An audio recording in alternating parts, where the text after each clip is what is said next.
Oi, viajante da vida! O que você acha de nós aprofundarmos os nossos estudos do Evangelho?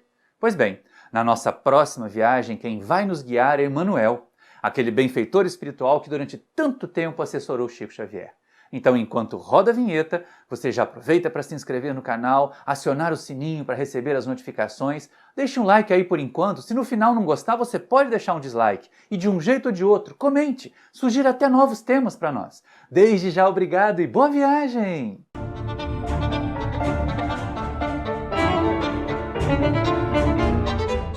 Queridos irmãos, queridas irmãs do Centro Espírita Paulo de Tarso, que Jesus nos envolva e nos sintamos felizes por estar juntos nesse momento de estudos. Quando nós pensamos, quando nós cogitamos, nós espíritas principalmente, que temos Jesus como modelo e guia, que entendemos no dizer de Emmanuel que o Espiritismo é o cristianismo redivivo, quer dizer, cristianismo trazido de volta, nós temos sim necessidade de estudar os evangelhos, de conhecer a mensagem amorosa de Jesus. Mas muitos dizem assim, é muito difícil, o Novo Testamento é cheio de símbolos, o Novo Testamento é cheio de figuras, e eu não vou discordar disso. Realmente as pessoas têm que ter um certo preparo e um conhecimento daquele momento, da realidade, do contexto de Jesus, quando mergulham seu pensamento lá nos textos do Novo Testamento. Mas Emmanuel é brilhante. A sua capacidade de síntese, a sua capacidade de análise em determinados trechos do Evangelho, às vezes, ele pega um versículozinho assim e abre espaço e vai desenvolvendo um tema em torno daquele versículo, em torno daquela primeira mensagem, que quando nós percebemos, nós estamos diante de uma palestra inteira, diante de um seminário inteiro. É impressionante como o benfeitor espiritual, naquela série Fonte Viva, que nós temos tanto aberto às reuniões públicas das nossas casas, são páginas curtinhas, que parecem apenas curtinhas. Elas são curtas em quantidade de texto, mas elas são longas em reflexões. E é exatamente isso que nós buscamos nesse momento. Refletir com Emmanuel sobre um trecho específico do Evangelho. Dessa vez, nós vamos lá no livro Vinha de Luz, no seu capítulo 111, com o benfeitor espiritual perceber o quanto ele aprofunda um único versículo lá do Evangelho de Marcos, no capítulo 5, no versículo 19, e ele traz para nós um monte de reflexões que nós podemos considerar desde já. Começamos por aí. Emmanuel faz reflexões. Quando estudamos o Evangelho, é necessário não sair apenas decorando os textos, não sair apenas memorizando frases, mas reflexionar sobre elas. Considerar o que Jesus quis dizer sobre isso, como isto se aplica aos dias de hoje. Essa é uma questão importante também. Como os ensinamentos de Jesus se aplicam aos dias de hoje, se aplicam à nossa sociedade. E nós? Nós temos reflexionado sobre o Evangelho? Nós temos parado para considerar? Nós temos reflexionado sobre os conteúdos da codificação, da doutrina espírita? Sim, porque muitas pessoas parecem que apenas leem e pouco compreendem.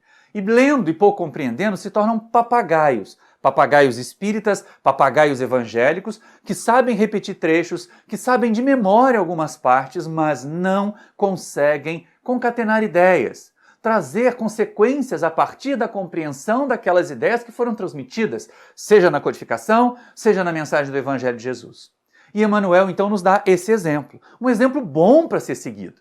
E algumas pessoas podem dizer, mas é difícil. Não, não é exatamente por aí. A gente não precisa ter curso superior, não precisa ser formado em filosofia, não precisa ser formado em teologia, não precisa ser formado em psicologia, em nada disso.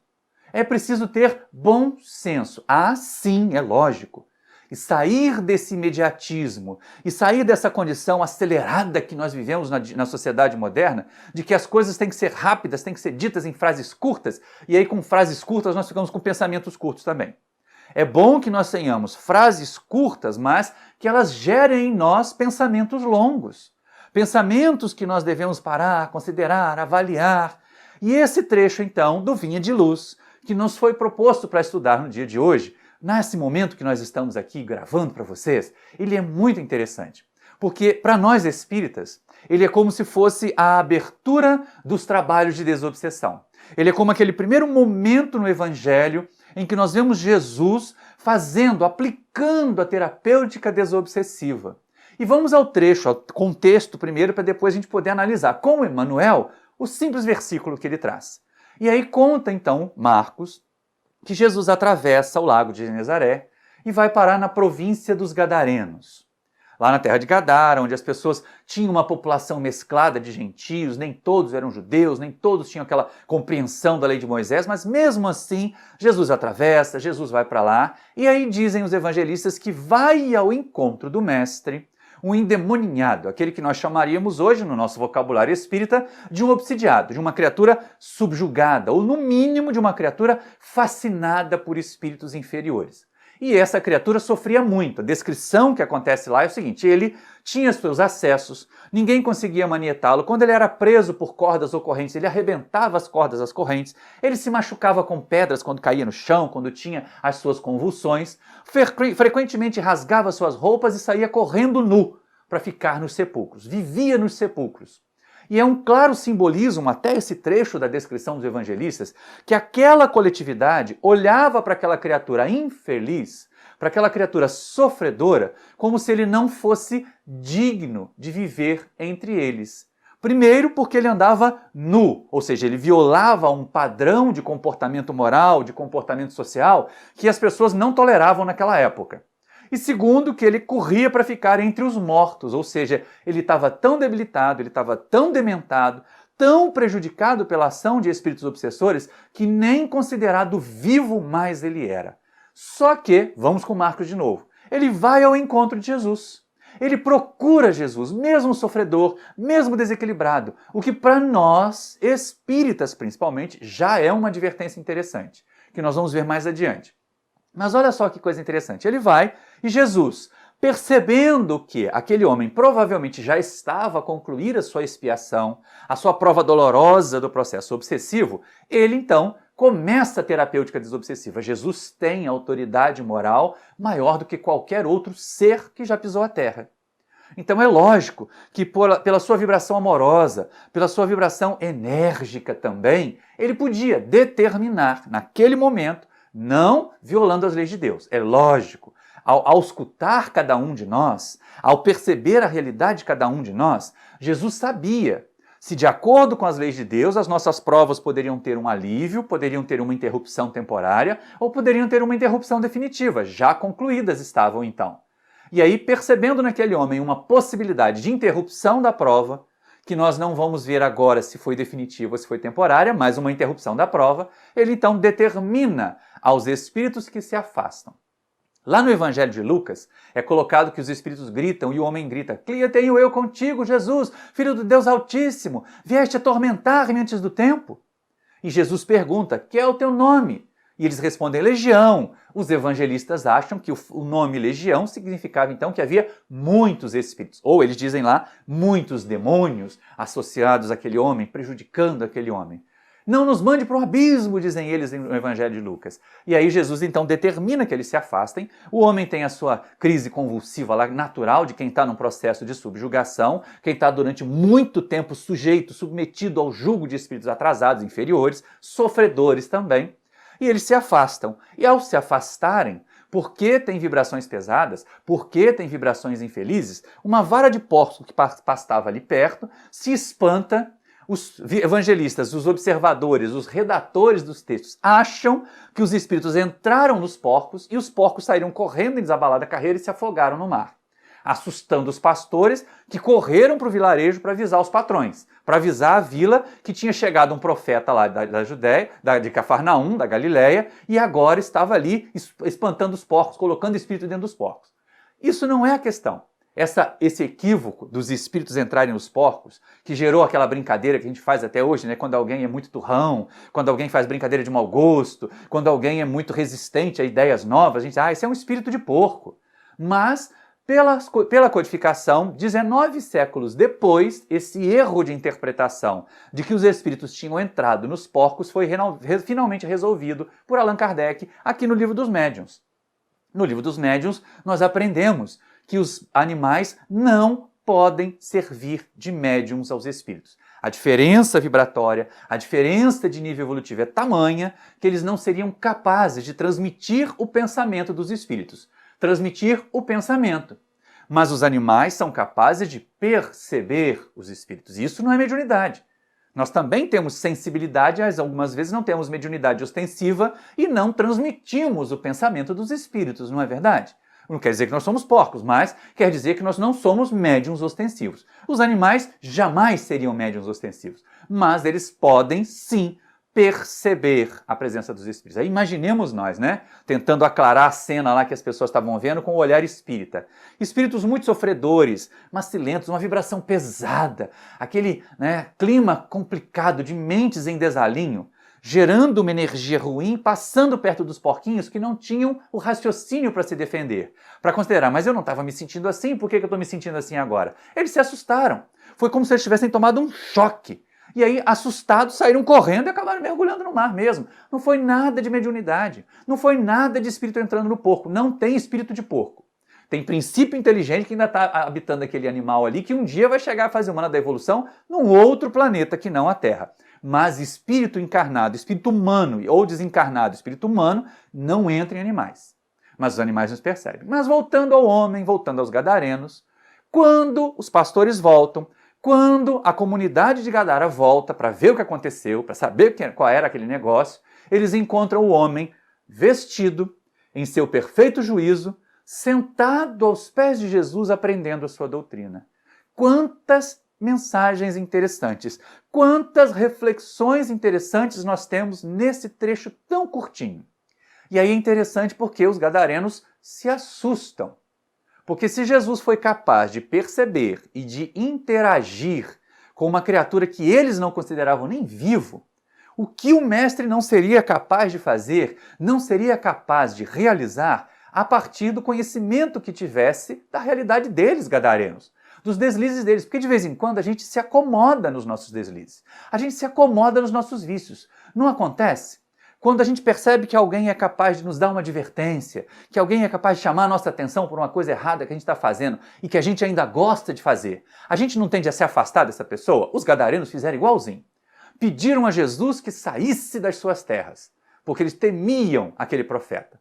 E Jesus, que não queria se impor a ninguém, mais um exemplo para nós, ninguém tem que enfiar espiritismo na cabeça de quem não quer acreditar, nós temos que estar prontos, aptos a transmitir a mensagem, a transmitir a informação doutrinária correta para aqueles que a vêm buscar. Mas não ficar fazendo proselitismo por aí, tentando converter parente, converter vizinho, converter colega de trabalho, que estão felizes lá na religião que tem. Mesmo que eles não nos compreendam. Mesmo que até eles nos tratem com certa reserva, porque nós somos espíritas. Não nos cabe convencê-los de que nós estamos certos e de que eles estão errados, porque nós não temos essa certeza absoluta. A melhor religião é aquela que nos faz pessoas melhores, diz o Dalai Lama. Então, pode ser que nós que estamos nas fileiras do espiritismo e não estamos melhorando, estejamos na religião errada. E eles que estão lá numa religião mais salvacionista, que promete recompensas, mas que estão se emendando, que estão se transformando em pessoas melhores, estejam no lugar certo. Não tentemos fazer proselitismo. Jesus não quis isso. Então ele sobe no barco, volta, se prepara para voltar para Cafarnaum. E é nessa hora que aquele antigo obsidiado faz o que muitos de nós fazemos até hoje e que serve de assunto para Emmanuel. Ele se volta para Jesus e diz assim: deixa-me ir contigo, Senhor. Ou seja, ele queria continuar recebendo de Jesus aquele amparo. Ele queria continuar recebendo de Jesus aquele apoio. E aí o mestre diz assim: não, torna-os teus e mostra a eles todo o bem que Deus te fez, o quanto teve misericórdia de ti e te curou. E é esse versículo que Emmanuel traz para nós, lá no Evangelho de Marcos, o 19. Não, torna os teus e mostra a eles tudo o que o Senhor te fez de bom, o quanto teve misericórdia de ti e te curou. Como isso é interessante. Mas nessa passagem do endemoniado gadareno tem tanta coisa que se aplica ao nosso dia a dia. A primeira que a gente pode destacar agora, nesse momento, é o seguinte: quantas pessoas são sofredores profissionais, né? Ai, mas eu sofro tanto. Ai, mas eu estou aqui no centro em tratamento há 10 anos e não melhoro. E o problema está sempre na minha família. O problema é esse corpo doente que eu tenho. O problema é essa vizinhança que não me entende. São vários os problemas externos. É o obsessor que me prejudica. São os parentes. É o corpo. E aí as pessoas estão sempre passando a culpa para os outros e não assumindo responsabilidades. E ficam esperando lá no centro espírita, nas suas igrejas, que Jesus vá ao encontro delas, que os espíritos consigam ir ao encontro delas e resolvam num milagre, num passe de mágica, os problemas difíceis que elas criaram para si mesmas.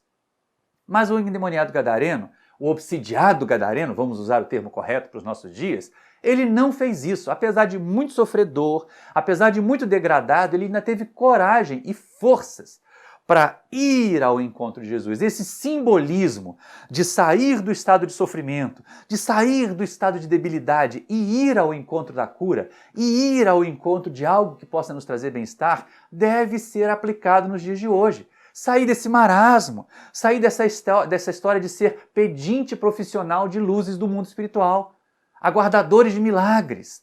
Então fazer um movimento, que não é só um movimento físico, porque tem gente que faz o movimento físico, vai ao centro, mas não faz o movimento psicológico, se transforma, muda a causa dos seus sofrimentos. Se é um problema no corpo, muda a dieta, muda o exercício físico que não estava fazendo e passa a ter que fazer, muda a maneira de agir. Se é um problema de relacionamento com as pessoas, muda o comportamento. Então é movimento físico, de ir buscar ajuda, mas também é um movimento psicológico, de transformar o nosso mundo íntimo para que não haja mais a causa dos sofrimentos, porque essas causas, na maioria das vezes, se não todas, são causas internas, são causas que estão em nós, não são causas que estão fora de nós.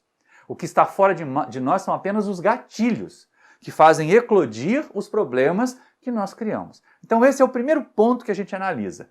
O outro ponto é essa dualidade que aparece ali na descrição do obsidiado gadareno. No primeiro momento, quando ele estava no processo da crise, quando ele estava no processo da obsessão, ele estava nu e ele estava sem condições de raciocínio, dementado e entre os mortos ou nos sepulcros. Depois, quando Jesus o cura, ele estava vestido, em perfeito juízo, que os evangelistas fazem questão de destacar que ele estava em perfeito juízo, o que mostra o quanto que já se percebia naquela época que a obsessão e os transtornos mentais podiam estar associados, o que para nós é uma advertência, mas não é um motivo de acomodação. Nem todo transtorno mental é obsessão, nem toda obsessão resulta imediatamente em transtorno mental, embora nós aprendamos na literatura espírita séria, por exemplo, com Viana de Carvalho, que um processo obsessivo prolongado pode sim causar um processo de doença mental. Mas isso fica para outro estudo. O importante é a gente considerar aqui esta questão. As criaturas sabiam que a falta de juízo, que a falta de bom senso podia ser influência obsessiva, podia ser também um transtorno mental. E essa é uma questão interessante porque a passagem de Jesus pela vida daquele homem, o alívio que ele recebeu com Jesus, permitiu que ele fizesse essa transformação. Sair da nudez, daquela quebra de paradigma da convivência social, para o vestido, o que estar em condições de interagir com as pessoas na sociedade. Sair da falta de lucidez para o perfeito juízo. E principalmente estar calmo, aprendendo com Jesus. Tem um detalhe que poucas pessoas falam. Ele estava aos pés de Jesus, aprendendo com o Mestre.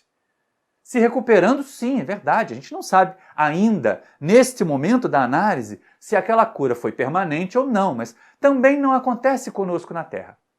Um passe pode nos ajudar, mas não vai nos curar. O nosso nome ser colocado na reunião de desobsessão, os espíritos perseguidores que nos afligiam no primeiro momento ser ajudados e afastados, vai ajudar, mas não vai resolver. Porque a única coisa que resolve é a cura de dentro para fora. É a transformação que acontece em nós de dentro para fora. E é exatamente isso que muitas vezes a gente não faz. Eu fico angustiado no sentido positivo da palavra. Não é que isso vai me causar transtorno, não é que isso vai impedir de eu trabalhar, mas é complicado você ver pessoas que estão lá frequentando o centro espírita só a cata de benesses, só a cata de benefícios. A cata de favores, a cata de solução de problemas, e aí quando os problemas têm alívio, elas se afastam, desaparecem, arrumam um monte de desculpa que a vida ficou difícil, que precisa voltar para o centro mesmo, mas não consegue ajustar os horários, mas basta passar por um aperto que corre lá, ajusta o horário rapidinho, encontra um jeito rapidinho de ir para o centro. Essas criaturas são representadas muito por aqueles que não vão ao encontro do Mestre. O gadareno não. O gadareno foi ao encontro do Mestre. Mas, ao mesmo tempo, o gadareno também representa muitos de nós que, ao receber o benefício, ao ser beneficiado pelo passe, nos apaixonamos pelo passista ou pela passista. Aquela pessoa me curou, me fez sentir tão bem, só quero tomar passe com ele, vou entrar na fila para tomar passe com ela. Ou então com o médium que orientou o sofredor desencarnado que estava nos prejudicando. Nós ficamos fã do médium. Tudo que o médium faça, tudo que o médium fala passa a ser a palavra de Deus.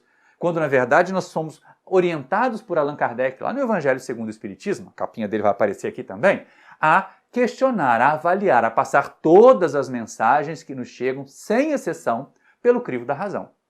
E é nesse sentido que nós somos convidados a fazer, a considerar. Mas é tão bom receber ajuda sem fazer força, né? É tão bom quando passa e dá aquela chacoalhada assim, a gente se sente energizado. Quando o espírito se afasta, a gente se sente com a mente menos pressionada, mais lúcida. Mas ficar só buscando isso não resolve os nossos problemas. E aí essa postura do gadareno, deixa-me ir contigo, Senhor, é típica de cada um de nós. É típica daqueles que querem, uma vez beneficiados, continuar a receber benefícios sem fazer esforços para isso. Quando, na verdade, Jesus estava passando por ali a trabalho do bem, a trabalho da mensagem que ele tinha que difundir. E aí o mestre diz assim, não, Jesus percebe, como percebe em nós, quando nós somos só caçadores de milagres, quando nós somos só caçadores de favores no mundo espiritual e ficamos indo ao centro, à igreja, orando muito, fazendo promessas, só para receber os benefícios. A hora que o benefício chega, a gente já pode dar uma fugida, a gente já pode mudar de comportamento, porque já recebeu o que queria. E o mestre sabia que se aquele homem o seguisse, acabaria sendo apenas mais um caçador de milagres. Ele diz assim, não, torna os teus, anuncia para eles todo o bem que Deus te fez. Olha como isso é interessante. Ele pede ao homem que ele vá de volta à sua família, que ele vá para as pessoas que tinham convivência com ele e mostrasse o bem que a doutrina que Jesus tinha ido ensinar, que o mestre representava, havia feito a ele. É uma maneira de nós nos tornarmos úteis à divulgação de uma doutrina, mostrando o bem que ela faz para nós. É melhor do que os discursos, gente. É muito melhor do que os discursos quando nós fazemos isso. E é interessante porque, assim, as pessoas às vezes não percebem, mas elas são convocadas frequentemente a fazer esse movimento, de receber o benefício aqui e mostrar na vivência, na sua experiência de vida, na transformação da sua maneira de viver, aquilo que a doutrina faz de bem por elas. Não é assim que aparece para nós na codificação?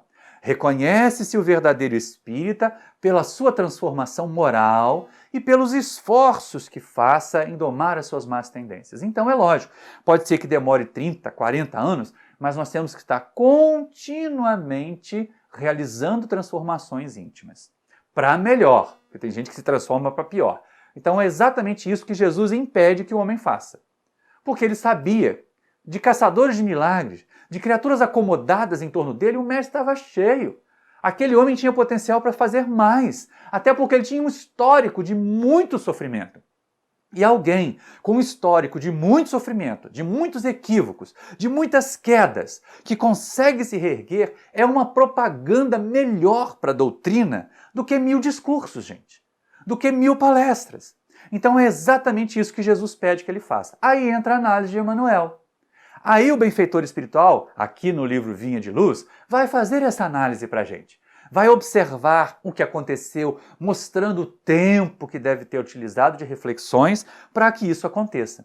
E Emmanuel então vem e nos apresenta a sua avaliação, a sua análise daquele momento com Jesus. E é exatamente isso.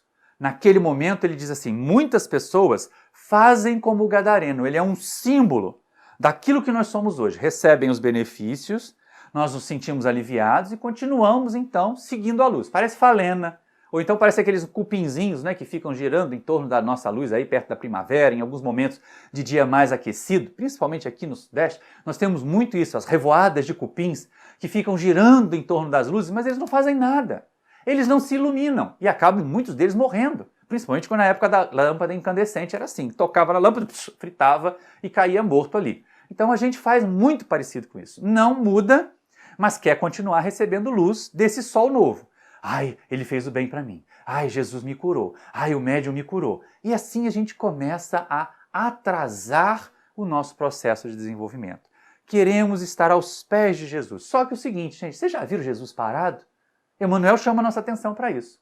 O gadareno queria seguir Jesus, queria continuar com ele, Mas será que ele estava disposto a acompanhar Jesus em todo o seu trabalho? E é isso que nós não percebemos. Nós queremos o auxílio dos benfeitores espirituais, queremos receber o auxílio deles, mas eles estão ocupados.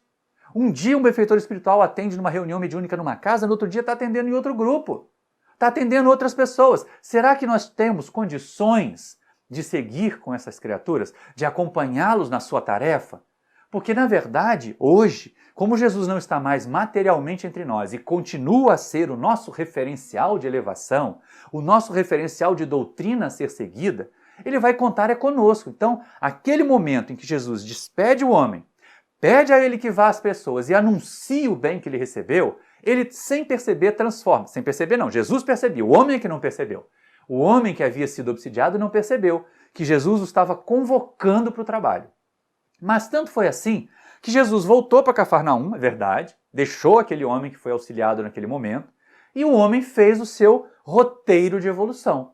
Fez o seu roteiro de progresso, se manteve equilibrado, se manteve harmonizado, tanto que, ao voltar à família, ao encontrar determinados receios, reservas, imagina, vai que ele tem outro surto, as pessoas tinham receio de lidar com ele, as pessoas tinham medo de uma recaída, mas ele se manteve firme. Ele entendeu que o benefício que Jesus lhe proporcionou era uma oportunidade de transformar a própria vida, era uma oportunidade de superar a inferioridade que atraiu para si os espíritos, e aí passou a viver uma vida diferente. Ao ponto de, como dizem os evangelistas, se tornar um pregador da mensagem de Jesus, um divulgador da mensagem de Jesus pela Decápolis, conjunto de 10 cidades ali com uma cultura mais helenista, mais grega, em torno do Lago de Genezaré.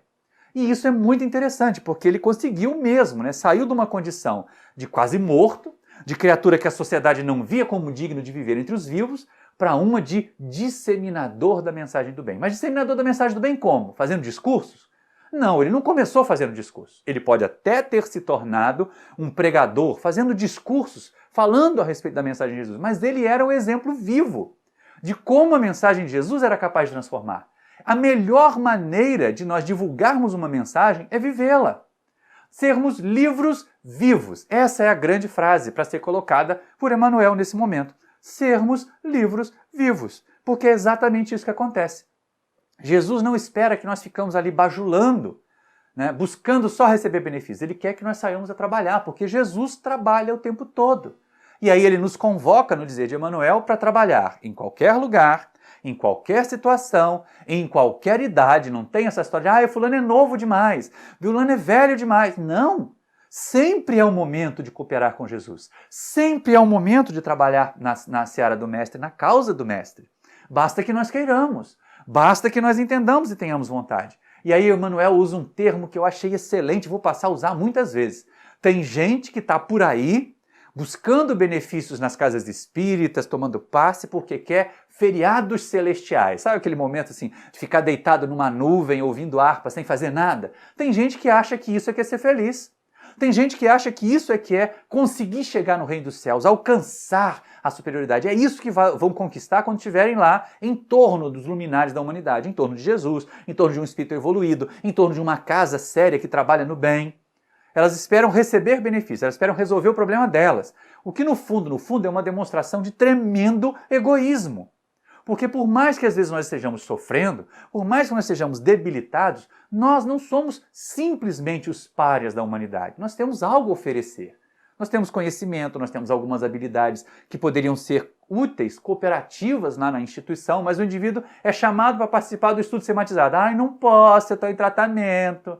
É chamado para colaborar na cantina. Não posso, eu estou em tratamento. É chamado para visitar asilo. Eu não posso, eu estou tratamento de desobsessão, eu não vou aguentar ver o sofrimento daqueles irmãos. Tem gente que é assim, que vive fugindo do trabalho, que vive fugindo da responsabilidade. E aí, nessa cena do chamado endemoniado gadareno, do obsidiado gadareno, nós vemos Jesus nos desafiando. Vai servir, vai cooperar. O nosso desafio não é encontrar uma doutrina que nos esclareça. Nós já encontramos, para nós espíritas, vocês que estão me vendo aí, que são espíritas, encontramos uma doutrina que é muito satisfatória para nós. Vocês que não são espíritas, mas que estão se aproximando dessa mensagem, gostam da mensagem de Jesus, também encontraram na mensagem de Jesus uma doutrina que os conforte. Agora, será que é só isso que se espera de nós? Será que é só isso que nós temos que fazer? Claro que não. O nosso grande desafio é servir. com Jesus e por Jesus, como intermediários dele. E isso é algo que muitas pessoas não percebem. Eu já falei até num outro momento aqui desse estudo. Jesus não está materialmente conosco. Então, como Jesus vai atuar materialmente na terra? Através dos seus emissários. Da mesma maneira como ele fez com aquele obsidiado gadareno, e ele não foi à vila, ele não entrou na cidade, mas a mensagem dele entrou na cidade. A mensagem dele chegou a algumas pessoas, e algumas pessoas passaram a compreender que uma mudança no seu viver, que uma mudança de atitude diante da vida, que melhorar o comportamento, que melhorar o humor, que melhorar os pensamentos, que melhorar a maneira de nos comportarmos diante da vida, pode fazer sim que nós encontremos felicidade, paz, harmonia íntima e condições. Ah, sim, essa é a questão. Condições de servir e de trabalhar com Jesus.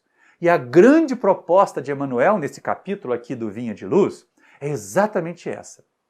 Que nós aprendamos com Jesus, aprendamos na doutrina espírita, aprendamos na leitura do Evangelho, não tem problema a fonte, desde que nós bebamos o seu Evangelho, o seu ensinamento, a sua doutrina e nos estejamos imbuídos de Jesus, no sentido de que compreendemos a sua mensagem e compreendemos a sua proposta de trabalho, porque essa é a questão. Quando Jesus encaminha o gadareno para contar às pessoas o que ele havia recebido, ele diz assim, distribui. Passe adiante a mensagem e o conforto que você recebeu, a consolação que você recebeu. Esta é a maior das mensagens que nós podemos compartilhar com a humanidade. E assim nós teremos livros vivos do Evangelho, livros vivos da doutrina espírita. Não é interessante?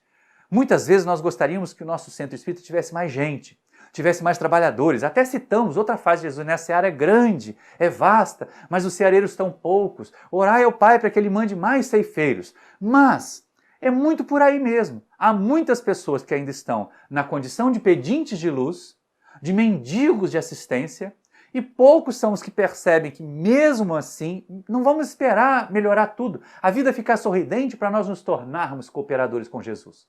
Vamos nos tornar cooperadores com Jesus apesar dos desafios da vida, apesar das dificuldades e dores, porque é isso que nos engrandece, é isso que nos torna melhores e como nós crescemos a partir daí. Então nós vamos nos tornar vivos. As pessoas poderão ler em nós, na transformação que aconteceu em nós, o bem-estar que a doutrina nos traz. As pessoas poderão ler em nós que a doutrina nos mostrou que nós somos capazes de mudar. Ela não nos mudou. A doutrina não muda a gente. O Evangelho não muda a gente. Mas com as ferramentas da doutrina, com as ferramentas do Evangelho, nós mudamos a nós mesmos. Quem vai a um centro espírita, quem vai a uma igreja cristã, esperando receber um milagre de mão beijada, sem fazer nenhum esforço, vai se desiludir, vai se frustrar. Porque nenhuma dessas doutrinas tem como proposta oferecer o milagre, oferecer a solução pronta.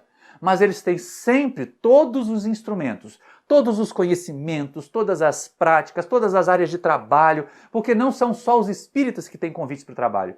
Os nossos irmãos evangélicos fazem um trabalho lindo de visitação em asilos e hospitais, os católicos também, as pastorais têm assistência a comunidades carentes. Então toda essa coletividade que abraça a mensagem de Jesus oferece ferramentas, oferece trabalho. E as pessoas que ficam acomodadas, que ficam só sentadas esperando que Jesus vá até elas para lhes oferecer a cura, vão perder tempo, porque Jesus vai estar exatamente junto com aqueles que estão trabalhando, junto com aqueles que estão indo ver o mais sofredor que eles e tentar diminuir o sofrimento deles. É com eles que Jesus vai estar. É com eles que os benfeitores espirituais vão estar. Não é com quem está sentado no centro esperando para tomar passe. Não é quem está esperando a cura na reunião de tratamento. Então a gente tem que estar muito atento a isso. Seremos livros vivos da capacidade de transformação.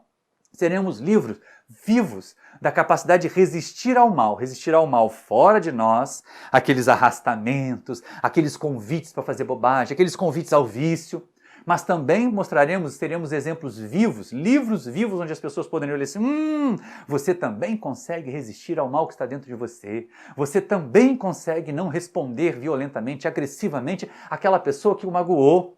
E assim nós vamos mostrando no nosso viver, e é exatamente aí que Emmanuel fala, né? Como o indivíduo distribui, mostra ao viver, ao mostrar a nossa cura, nós seremos os melhores divulgadores da mensagem que nós dizemos abraçar. E aí o benfeitor espiritual convida, vamos então mostrar ao próximo, Vamos ao próximo, volta aos teus. E aí quem são os nossos, né? Já que Jesus mandou o gadareno aos dele, a pergunta que fica assim, mas para quem são os nossos? Quais são os nossos? Para quem que eu posso mostrar essa mensagem? Para quem que eu posso me apresentar como um livro vivo? Pelos meus atos, pela minha transformação, pelo meu jeito de ser novo, renovado, por causa da doutrina que eu abracei. Será para os meus vizinhos? Será para os meus parentes? E aí muitos dizem, mas os meus parentes, nenhum deles é espírita, todos eles têm outra religião, me criticam tanto porque eu venho ao centro escondido. Tem gente que vai ao centro escondido, gente. Aqui em Seropédica, de vez em quando, aparecem uns. Antes de entrar no centro, eles olham para o lado, olham para o outro, para ver se não tem nenhum vizinho olhando. Aí, entram correndo. Depois, na saída, sai tudo encolhidinho, com vergonha de ser reconhecido dentro de uma casa espírita. Isso é problemático. Mas as pessoas podem dizer assim, qual é o meu próximo? Para quem eu vou levar essa mensagem? Para quem eu vou anunciar todo o bem que a doutrina me fez? Todo o bem que Jesus me fez? Todo o bem que Deus me fez? E aí Emmanuel nos dá algumas ideias, porque essa queixa de que os meus parentes não me compreendem, ele diz assim, se não tens a família direta, podes ter a família indireta. E não é verdade? Aqui falamos de família, de afetividade, de laços do espírito. E aí, frequentemente, os nossos laços de afetividade do espírito podem até ser muito gentis, muito carinhosos, mas também são muito fechados em si mesmos. Não abrem espaço. É muito difícil. Nós vemos quanta resistência para algumas pessoas mudar de religião em relação à religião que domina a família, que predomina entre seus familiares. Mas temos a família indireta. Temos aquelas criaturas do nosso trabalho, do nosso convívio, os nossos alunos, quando nós temos a tarefa de educar. Porque viver em sociedade é cooperar na educação uns dos outros.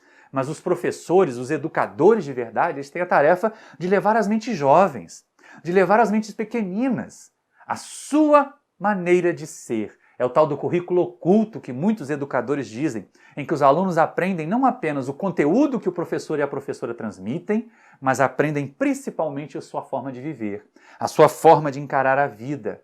E é isso que é importante nós considerarmos. Então, se não temos a família direta, vamos à família indireta. Vamos levar a mensagem tranquila, serena, renovadora para esses filhos da alma que Deus nos confia. Indiretos, não consanguíneos, mas são filhos da alma, para os irmãos da alma, e façamos assim.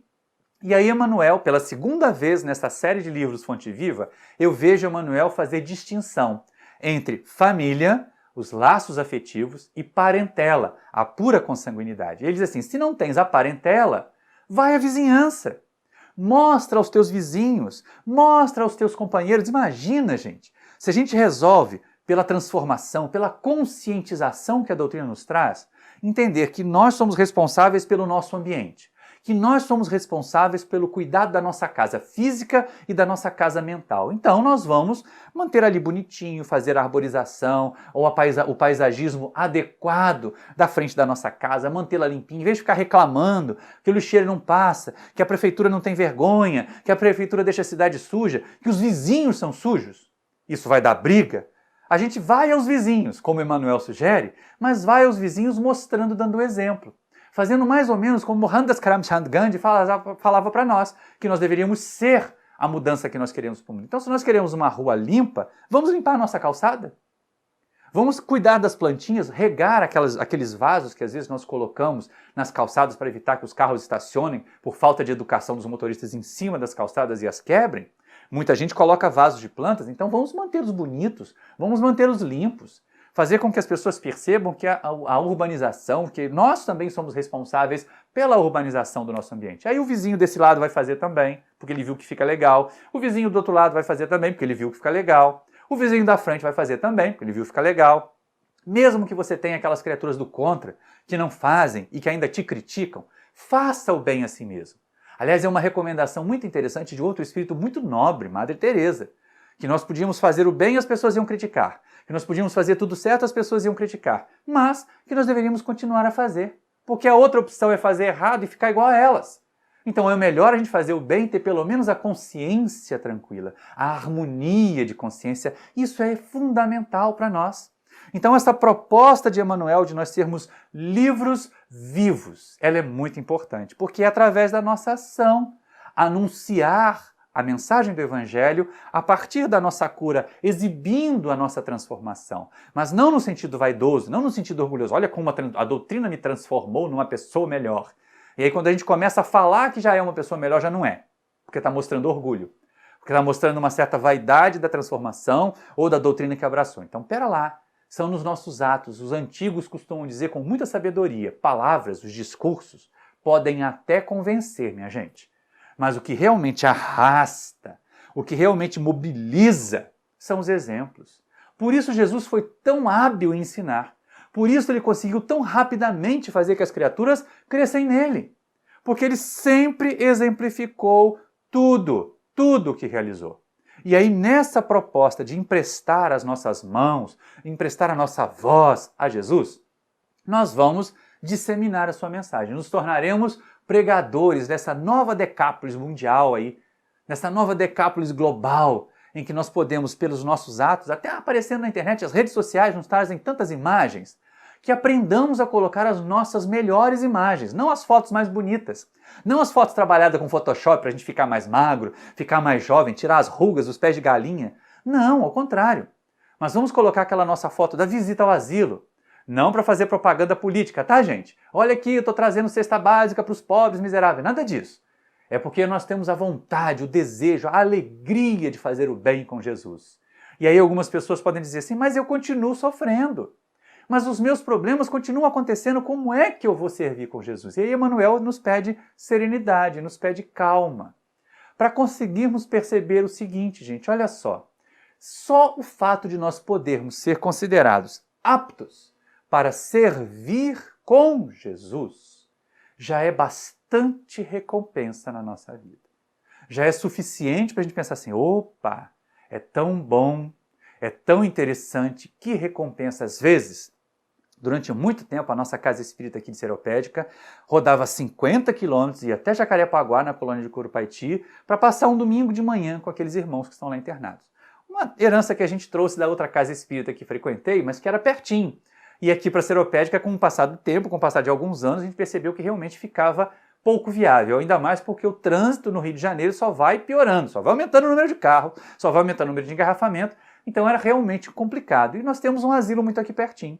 Nossa companheira Francisca teve a ideia, então, de nós trocarmos a atividade. Em vez de visitar lá longe, que tem outras equipes visitando, vamos visitar os nossos idosos aqui pertinho de Seropédica. E sim, tem o Paulo de Tarso, a sua visita ao asilo. Quando pudermos voltar da pandemia, estarão lá os companheiros, estarão lá os caravaneiros dedicados a essa obra, fazendo o trabalho de Jesus. Emprestando seus ouvidos, emprestando suas vozes, emprestando seus braços para abraçar aqueles companheiros que estão lá numa condição mais precária, mas que também têm muito a nos ensinar. Então é muito gratificante poder ser considerado apto a servir com Jesus, porque a alternativa é péssima.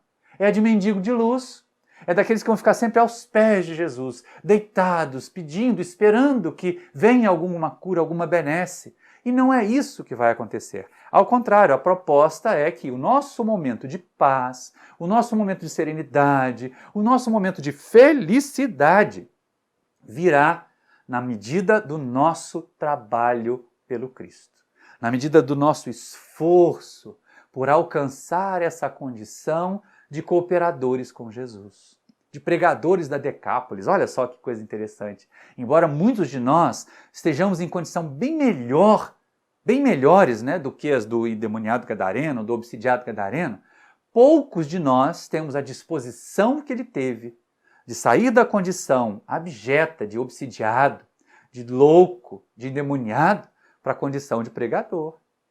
E aí, como dizíamos, quem Jesus vai utilizar para levar uma cesta básica a quem passa fome?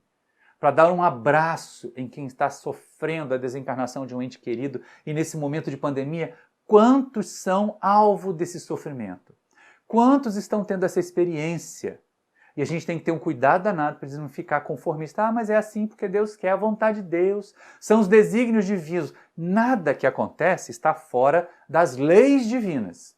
Mas a vontade de Deus em relação a nós é que nós sejamos sempre felizes. Se nós somos infelizes é porque nós nos desviamos da lei divina. E aí muitas vezes a consequência ou a baliza que nos empurra de volta para a trilha da lei divina é exatamente o sofrimento. Não imaginemos que foi Deus, que foram os espíritos que criaram esse vírus que gerou a pandemia. Na verdade, isso é resultado do nosso desequilíbrio em relação ao ambiente. Também não fiquemos seguindo por aí teorias conspiratórias que ficam acusando esta ou aquela comunidade, esta ou aquela sociedade de haverem criado de propósito. Olha só que coisa, né? Não tem uma prova científica disso. E tem um bando de doido, quando até alguns espíritos ou médiums transmitindo comunicações nesse sentido, e não tem nenhuma explicação científica. Não tem nenhuma prova científica, nem nenhuma prova investigativa, porque poderia ser fazer uma investigação internacional para saber. Mas, até hoje, se entende. É simplesmente porque nós avançamos sobre a natureza e a natureza, então, acabou trazendo para nosso convívio essas criaturas, esses seres que só existiam lá nas grandes matas, nas profundidades, em outros animais, para os quais eles não causavam tanto mal assim. É muito mais fácil nós assumirmos a nossa responsabilidade do que botar a culpa nesse ou naquele país. Não é verdade? E aí, exatamente aí, nesse sentido, é que nós somos convidados a fazer a nossa parte. De novo, ser livros vivos. Se nós queremos um país com saúde, por que nós não vamos tomar vacina? Claro que nós vamos tomar vacina, porque quando eu me protejo, eu protejo todo mundo que está à minha volta. Se nós queremos um momento de saúde, de equilíbrio, de redução das desencarnações, porque muitas pessoas, e não vem com essa história, e só morre quando chega a hora. E os suicidas? E os suicidas indiretos? E aquelas outras criaturas que, ao contrário, produzem tanto, que ganham moratórias. Então não vem com essa conversa fiada dizer que tem que morrer naquela hora. Muitos morrem antes, desencarnam antes. Basta a gente ir lá no livro Missionários da Luz, de André Luiz, e vai ver que poucos são os completistas. Mas também há muitos que conseguem, pelo seu esforço, pela sua transformação, alongar um pouquinho a permanência na Terra, além do que foi planejado originalmente. Por quê? Para continuar produzindo. Nós vamos ver um caso desse no livro Obreiros da Vida Eterna. A capa está aqui. Obreiros da Vida Eterna também é de André Luiz. Do lado de cá, os Missionários da Luz, que fala a respeito dos completistas, do lado de cá, Obreiros da Vida Eterna. Ambos livros de André Luiz que mostram que, por um lado, se pode encurtar o prazo de vida e desencarnar antes, e, por outro lado, se pode alongar esse prazo e desencarnar depois. Vai depender, então, das nossas ações. Mesmo com relação à hora da morte, nós estamos, nesse exato momento, tomando decisões, fazendo escolhas que podem alongar ou encurtar as nossas existências. Vamos imaginar uma criatura que começa a dar sinais de hipertensão. E aí ele decide, não vou mais exagerar no consumo de sal. Vou diminuir a minha massa corporal para poder não forçar tanto o meu coração e baixar a minha pressão. E aí ela consegue. E aí alonga a sua vida, ou pelo menos faz que a vida chegue ao termo planejado para ela. Mas, se ele continuar lá, uma churrascada aqui, sal grosso na carne ali, mais um pouco de cerveja colar, e se empanturrando a cada vez, vai ficar cada vez pior e vai desencarnar antes. E vai aparecer lá no mundo espiritual como suicida involuntário. Mas eu não queria morrer não, eu só queria comer chuleta, só queria comer churrasco, aquela picanha me atraiu demais, era a minha obsessora, era a picanha. Cara de pau. É isso que muitas pessoas são. Deve lavar o rosto com a de peroba, porque ficam sempre transferindo para fora de si a responsabilidade dos seus males, como não devemos fazer nós que abraçamos a doutrina espírita. Mas, já caminhando para o encerramento da nossa tarefa, vamos pensar aqui, não é? Emmanuel nos pede que tenhamos calma em relação às nossas próprias aflições. Primeiro porque, quando nós nos associamos a Jesus, quando nós nos filiamos às tarefas do bem, nós vamos perceber, primeiro, que o nosso sofrimento nem é o pior de todos. Que tem gente que está numa condição muito mais precária do que a gente. Vamos pensar? Quantos estão reclamando que não conseguem ganhar o suficiente, que já não têm como desfrutar das mesmas coisas por causa da crise financeira e econômica que surgiu depois da pandemia, ou durante a pandemia? Mas nessa mesma sociedade em que nós estamos, tem gente que não está comendo. Não tem condições de comer um prato de comida, ou 2 refeições, ou 3 refeições por dia, às vezes nenhuma. Pais e mães que renunciam a se alimentar, que bebem água, para que os filhos não passem total fome, total abstinência de comida. E aí o que nós estamos fazendo? Como nós estamos nos preparando para ajudar essas criaturas? Então essa questão de ficar reclamando, ficar se queixando, acaba quando a gente começa na tarefa do bem, quando a gente começa a transitar pela Decápolis e ver que muitos companheiros de jornada estão numa condição de maior sofrimento que nós e mais, não estão tão abatidos quanto nós. Estão indo ao encontro de Jesus, enquanto muitos de nós estávamos lá quietinhos, esperando que Jesus viesse nos curar, e ele não veio. Não veio porque onde? Ele estava ocupado com aqueles que estavam fazendo bem. Ele estava ocupado dando assistência, ajudando a quem se ajuda. Essa é a questão importante. Quando nós nos filiamos às fileiras do Mestre, quando nós entramos nesse roteiro do bem, nós passamos a nos ajudar. E aí sim, Deus ajuda a quem se ajuda, não a quem espera. Quem espera se cansa, não alcança. Principalmente esses que esperam inúteis, sem fazer nada. Entendamos bem isso. Vai ser exatamente na ação do bem, nos instrumentarmos para praticar o bem para os outros, que nós vamos encontrar a solução dos nossos problemas. É claro que alguns não terão solução nessa encarnação. Um problema orgânico, crônico, congênito, não terão soluções nessa encarnação. Mas o que nós aprenderemos?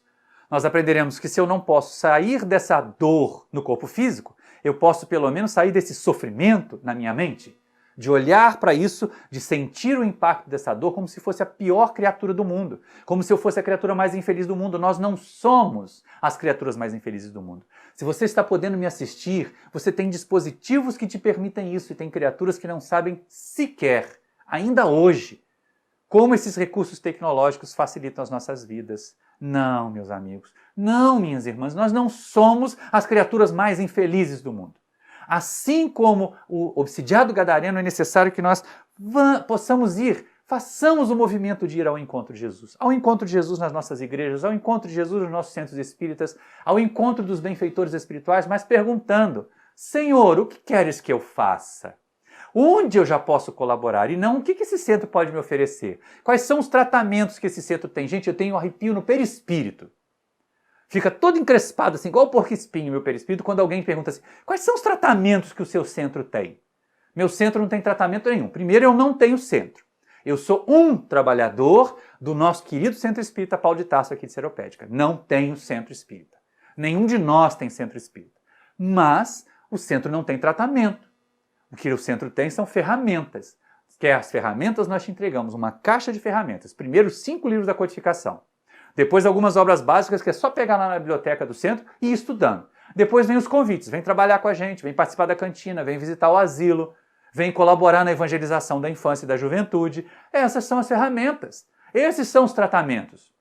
Quando alguém perguntar para você que está aí me vendo, qual é o tratamento que o seu centro tem? Você vai dizer: olha, você pode trabalhar na evangelização da infância, você pode ajudar na cantina, você pode participar do serviço assistencial e você vai estar se tratando. Não, mas eu queria cirurgia espiritual. Isso aí não tem. Sabe por quê? Porque a proposta da doutrina espírita, meu irmão, minha irmã, que está aí ainda acomodado, é curar almas. Não necessariamente é curar corpos. Tá certo. Outro livro do André Luiz, dos domínios da mediunidade. Ali a gente vai perceber o Aulus falando que quando, em raras exceções, os espíritos fazem manipulações materiais, é para auxiliar na saúde de algumas pessoas. Mas não é para todas. E muita gente se cura de uma doença para poder adquirir outra ali na frente, porque não muda de comportamento.